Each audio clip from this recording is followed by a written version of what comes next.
ఈరోజు ఈ సమయాన మీకు ఈ సోషల్ మీడియా మనకి ఏం చేస్తుంది, ఈ దేవుడిచ్చిన మనకి టెక్నాలజీ మనల్ని ఏం చేస్తుంది అని మీరు గ్రహించుకుని మనందరికీ తెలుసు. కానీ when we here it will be like, అవును కదా, నిజమే కదా, ఇలాగ చేస్తుంది కదా, తెలియకుండానే నేను అలాగ వెళ్ళిపోతున్నాను కదా, తెలియకుండానే నేను ఆ మార్గంలోకి వెళ్ళిపోతున్నాను కదా అని దేవుని వాక్యం అంట మనకి క్లారిటీని ఇస్తుంది, స్పష్టత ఇస్తుంది.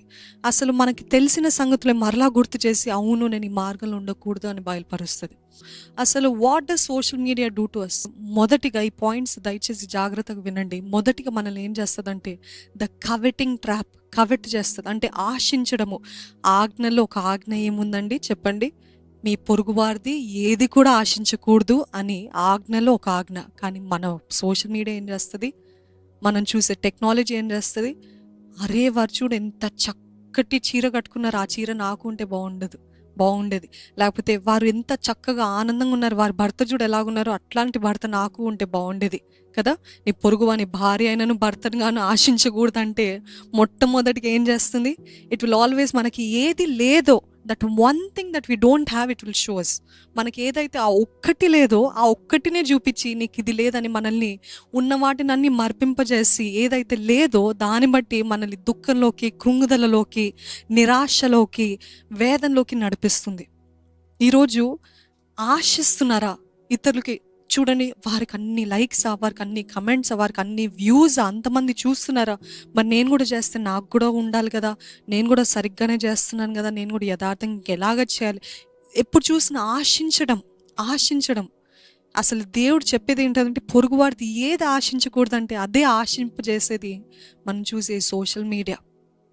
రెండవది ఏంటిదంటే ద వెంటింగ్ ట్రాప్ అంటే కనపరచడం, బట్టబయలు చేయాలని. చూడండి, కొంతమందికి కొంచెం కోపం వచ్చినా వాట్సాప్లో స్టేటస్, ఇన్స్టాగ్రామ్లో స్టేటస్, ఫేస్బుక్లో స్టేటస్ కదండి. కోపం వచ్చినా తట్టుకోలేరు, ఆనందం వచ్చినా తట్టుకోలేరు, దుఃఖం వచ్చినా తట్టుకోలేరు. ఇతరులని కించపరచాలన్నా నేరుగా ముఖం పైన చెప్పరు ఎవరు కదా. వారి మనసులో ఏదుందో మనకు అర్థమైపోతుంది ఆ స్టేటస్ చూస్తే. మీరు అలాగున్నారా? అంటే వెంట్ అవుట్ చేయాలి, ఏదో ఒకటి నా మనసులో అంతా బయట చెప్పేయాలి. ద వెంటింగ్ ట్రాప్ అంటే అదొక వల. ఏంటిదంటే కనపరచడము. దేవుడు అన్నాడు, సమస్త భారం మోస్తున్న సమస్త జనులారా నా యొద్దకు రండి, నేను మీకు విశ్రాంతిని ఇస్తానంటే అట్లా కాదు. నా వాట్సాప్ నాకు విశ్రాంతిని ఇస్తుంది, నేను అక్కడ కనపరుచుకుంటా, అక్కడ బట్టబయలు చేస్తా. అక్కడ కాదు, ఇన్స్టాగ్రామ్లో బట్టబయలు, ఫేస్బుక్ చూడండి, ఫీలింగ్ యాంగ్రీ, ఫీలింగ్ సాడ్ అన్నీ అదే చెప్పేస్తుంది మనకి కదా. మనం ఎలాగున్నాం, how are you feeling today అని అడుగుతుంది. దేవుడు అడుగుతున్నాడు, దేవుడు వచ్చి నాన్న నాతో చెప్పుకో, నీ హృదయాన్ని పంచుకో, నీ హృదయంలో ఏముందో, నీ భారం ఏమిటో నాకు చెప్పు అని అంటే నేను నీకు విశ్రాంతిని ఇస్తానంటే నో. సోషల్ మీడియా చూడండి ఎంత నాగ్గా అపవాది ఏదైతే దేవుడు ఆశీర్వాదకరంగా ఉండాలనే ఆశతోటి ఇది చేశారో అది ఎంత మేలో అంత కీడు కూడా మనకి మారింది. ఈరోజు నేను చెప్పేది ఏంటంటే ఒక చిన్న సలహా. మీకు బాధ కలిగిన, మీకు సంతోషం కలిగితే దయచేసి దేవుని స్తుతించండి.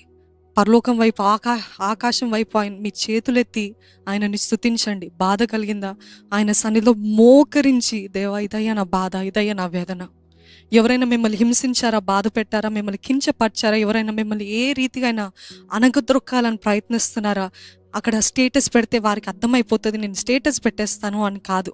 దేవా, యుద్ధము యెహోవాదే, దేవునిదే యుద్ధము, దేవుడే చూసుకుంటాడు, ఆయనే చూచుకునే దేవుడు, ఆయనే నెరవేరుస్తాడు, ఆయనే న్యాయం జరిగిస్తాడు అని ఆయనతోటి చెప్పుకోండి. దేవుడు చెప్పొద్దనట్లేదు. మీ బాధ, మీ కోపపడుడి కానీ పాపం చేయకుడి అని దేవుని వాక్యం తెలియజేస్తుంది. So what you have vent it out in God's presence, not to people, not on statuses, not on social మీడియాలో కాదు. మూడవది ఏంటిదంటే కంపారిజన్ ట్రాప్. అంటే పోల్చుకోవడం, ఇతరులతో పోల్చుకోవడం. మొదటిది ఆశించడము, మూడవది ఏంటిదంటే వారికి అది ఉంది నాకు లేదు, వారికి అది ఉంది నాకు అది లేదు. సంతుష్టి సహితమైన భక్తి ఎంతో గొప్ప అది ఏమంటారు, it is a very valuable thing అని దేవుడు అంటాడు. The heart of contentment. The heart of contentment. But when the social media arouse, ఎప్పుడైతే సోషల్ మీడియా వచ్చిందో అప్పుడు నుండి మనకి ఏది లేదు, ఇందాక చెప్పాను కదా, ఏది లేదు అదే మనకు చూపిస్తుంది. చూడండి, చాలామంది ఎప్పుడైనా వారి దుఃఖ దినాలు, వాళ్ళ ఏడుపులు సోషల్ మీడియాలో పెడతారా? వారు ఇక్కడ ఏ పార్టీకి వెళ్ళారో, ఏ ప్లేస్కి వెళ్ళారో, ఏ కంట్రీకి వెళ్ళారో, ఏ ప్రాంతానికి వెళ్ళారో, వారి భర్త ఎంత మంచోడో, వారి భార్య ఎంత అందంగా ఉంటుందో అవే పెడతారు. కానీ అది చూసిన వాళ్ళు, అయ్యో నా భర్త ఇలాగ లేడే, అయ్యో నా భార్య ఇలాగ లేదే, అయ్యో మేము కూడా ఇంతకాలం ఇంట్లో పడి ఉండాలి, వెకేషన్ లేదే, మేమెప్పుడు బ్రేక్ తీసుకోవాలి అని ఇటువంటి ఆశలు, లేనిపోని ఆశలు, పోల్చుకోవటాలు. వాళ్ళు కొత్త కారు కొన్నారా, మరి మన పరిస్థితి ఏంటి, మన పరిస్థితి ఏంటి, ఇంకెంతకాలం ఈ డొక్కు బైక్ నడిపిస్తా కూర్చోవాలి నేను అని ఇటువంటి ఆలోచనలు వస్తూ ఉంటే పోల్చుకునే స్వభావం, పోల్చుకునేలాగా చేస్తుంది సోషల్ మీడియా. అట్లా అని అటువైపు ఉన్న వారు ఏదో ఆనందంగా ఉన్నారా, సంతోషంగా ఉన్నారా, వారు ఏం చేస్తారు? They will only show the highlight points of the life. వాళ్ళ జీవితంలో ఏదైతే గొప్పవి ఉన్నాయో అవే చూపించాలని ఆశపడతారు. మీకేమో ఇష్టం లేదేమో చూపించుకోవడము, మీకేమో సర్లే పర్లేదులే అనుకుంటున్నారేమో. కానీ వాళ్ళ చూపించిన వెంటనే అవును కదా, నాకు లేదే అని ఆలోచిస్తూ ఉంటారు. ఇది ఒక ట్రాప్, ఒక వల. మనల్ని ఎప్పుడు కూడా దుఃఖంలో, బాధలో పెట్టాలని, మనల్ని ఎప్పుడు కూడా కంపారిజన్లో పెట్టాలని, పోల్చుకోవాలని, మనకి ఏది లేదో సంతుష్టి లేకుండా, సంతృప్తి లేకుండా, దేవుని స్తుతించలేకుండా, ఎప్పుడు చూసినా ఇంకేం వేసుకున్నారు, ఇంకేం చేస్తున్నారు చూస్తారండి. అలాగా ఒకళ్ళు ఏమని చేస్తారంటే ఇంకేం చేస్తుంటారని కంటిన్యూస్గా వారి గురించే వెతకడం, వారి గురించే పోల్చుకోవడం, వాళ్ళని చూసే పోల్చుకోవడం. సో 4వది ఏంటిదంటే సమయము అనే వల, the time trap. The time, it takes a time, it steals a time. మనం చూసినట్లయితే కీర్తనలు 90వ అధ్యాయము 12వ వచనం, కీర్తనలు 90వ అధ్యాయము 12వ వచనం, మాకు జ్ఞాన హృదయం కలుగునట్లుగా చేయము, మా దినములు లెక్కించుటకు మాకు నేర్పుము. అంటే మీరు ఎంతసేపు అయితే ఫోన్ల పైన, సీరియల్ పైన, సినిమాల పైన, లేకపోతే అక్కర్లేని ముచ్చట్ల పైన, ముసలమ్మ ముచ్చట్ల పైన సమయం గడుపుతున్నారో ఆ సమయంలో ఏం చేయాలంట? జ్ఞాన హృదయం దయచేయ, మా దినములు లెక్కించుట మాకు నేర్పుము, మా దినములు లెక్కించుటకు మాకు నేర్పుము. ఈరోజు అటువంటి ప్రార్థన ఎంతమందికి ఉందండి? నిజంగా దేవా, నా జీవితాన్ని, నా దినాలు లెక్కించడానికి నాకు సహాయం చేయి. Help me to number my days, నా బ్రతుకు దినములు లెక్కించుట నాకు నేర్పుము. ఎంత సమయము పోతుంది మీకు తెలుసు. 5 నిమిషాలు అనుకున్న మీరు 15 నిమిషాలు అవుతుంది, 15 నిమిషాలు అనుకున్న మీరు 30 నిమిషాలు, 45 నిమిషాలు, 2 గంటలు, అర్ధరాత్రి వేళ కళ్ళు మూసుకొని పోతూ ఉంటాయి, కళ్ళు ఎర్రబడిపోతాయి, కళ్ళు మూతలు పడిపోతూ ఉంటాయి. కానీ తర్వాత చూద్దాంలే, తర్వాత పడుకోవచ్చులే అనుకుంటూ ఎంత సమయం, అదే సమయం దేవుని సమయంలో గడిపితే ఎంత మేలు మన జీవితానికి, ఎంత ధన్యత, ఎంత గొప్ప భాగ్యం, ఎంత హెచ్చింపు, ఎంతగా దేవుడు మన జీవితంలో he will give us direction the more we spend time. అసలు మన జీవిత ధ్యేయం ఏంటి, ఉద్దేశం ఏంటి అనేది దేవుడు మనకి తేటగా బయలుపరుస్తాడండి ఆయనతో సమయం గడిపితే.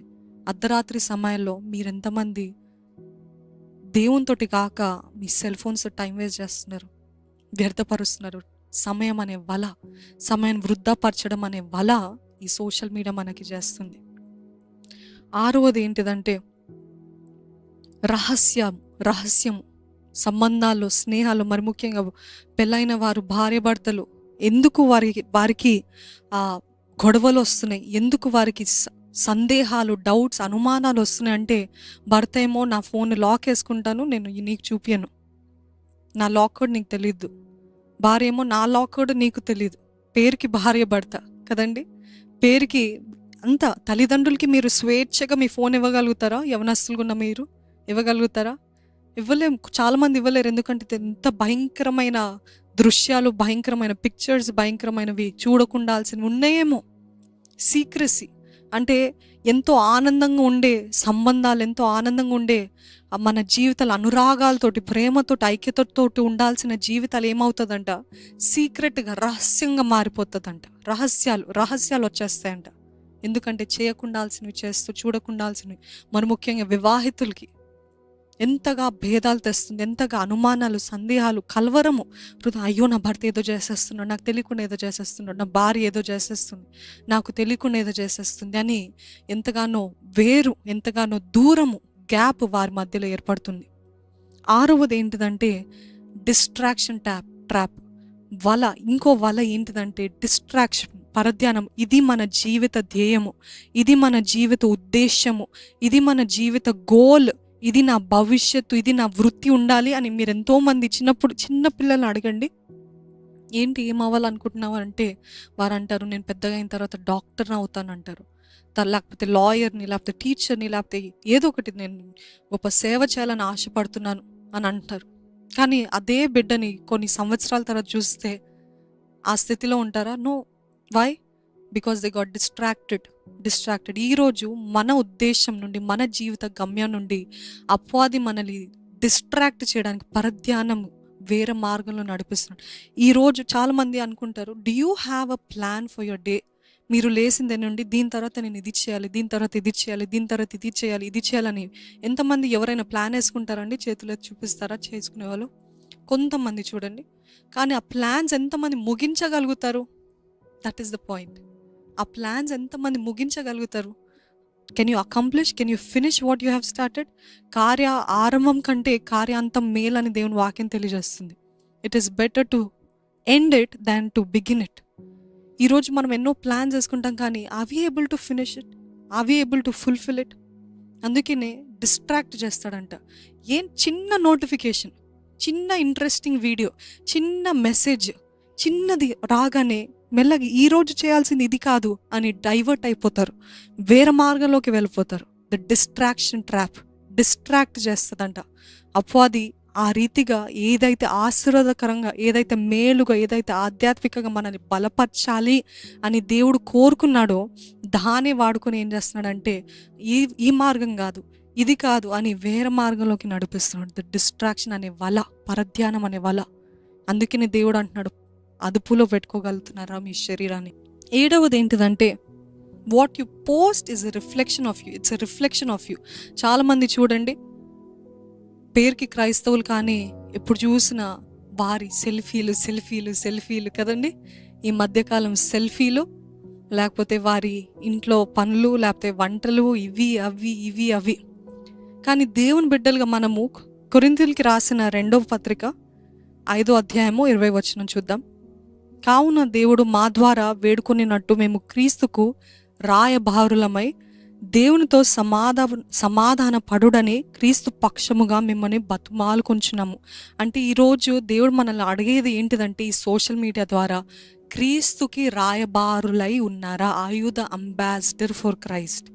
మీకు ఏది ఇచ్చినా, దేవుడు మీకు ఇచ్చిన ఇన్స్టాగ్రామ్ అవనండి, ఫేస్బుక్ అవనివ్వండి, వాట్సాప్ అవనివ్వండి, యూట్యూబ్ అవనివ్వండి, ఏదైనా కూడా అది నేను దేవుని మహిమ కోసం వాడతానా, లేకపోతే నన్ను కనపరచుకోవడానికి, నా గొప్పతనము, నా కుకింగ్, నాది, నేనేం కలిగి ఉన్నాను అవి చూపించుకోవడానికి వాడతానా? So what you do with your profile is a reflection of you.